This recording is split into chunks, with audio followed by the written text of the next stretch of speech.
നമ്മളൊക്കെ കുറച്ച് വർഷങ്ങളായിട്ട് എല്ലാ ദീപാവലിക്കും അപ്ലോഡ് ചെയ്തുകൊണ്ടിരിക്കുന്ന ഒരു വീഡിയോ ഉണ്ട്. അതായത് ഒരു അച്ഛൻ ഇങ്ങനെ പടക്കം ഇങ്ങനെ കത്തിക്കാൻ പോകുമ്പോ അച്ഛൻ ഓടിക്കോ എന്ന് പറയുന്നു, ഓടുന്നു, വന്ന് വീഴുന്നു. അപ്പോ ഇദ്ദേഹത്തിന്റെ റീൽ ഇല്ലാണ്ട് നമുക്കൊരു ദീപാവലി ഇല്ലല്ലോ എന്ന് പറഞ്ഞ് നമ്മൾ എല്ലാ വർഷവും ദീപാവലിക്ക് ചിലപ്പോ വിഷുവിനും ഒക്കെ നമ്മൾ ആഘോഷിക്കുന്ന ചിരിക്കാൻ വേണ്ടി മാത്രം നമ്മൾ എടുക്കുന്ന ഒരു റീല്, അതൊരു റെഫറൻസ് ആക്കി വെച്ചിട്ട് അതിന്റെ ബാക്ക് എൻഡിൽ ഇങ്ങനെയും നടന്നിട്ടുണ്ടാവാം. അതായത് അദ്ദേഹത്തിന്റെ ഒരു മകനുണ്ട്, ആ മകൻ ചിലപ്പോൾ ഇന്ന് വളർന്നിട്ടുണ്ടാവാം.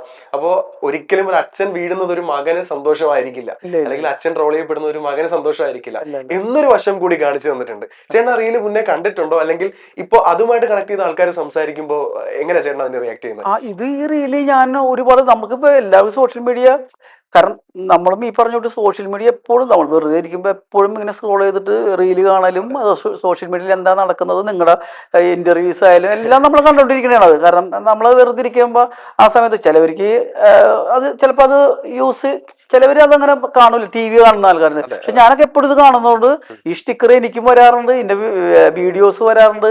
ഈ പറഞ്ഞിട്ട് വിഷുവിനും ഈ പറഞ്ഞ ദീപാവലിക്കൊക്കെ ചേട്ടനെ കണ്ടിട്ട് ചിരിച്ചാണ്. എനിക്കിത് ഷൂട്ട് ചെയ്യുമ്പോഴും എനിക്കറിയില്ല ഇത് ഇങ്ങനത്തെ ഒരു സംഭവത്തിലേക്കാണ് ഇത് തിരിഞ്ഞു പോണതെന്ന് അറിയില്ല.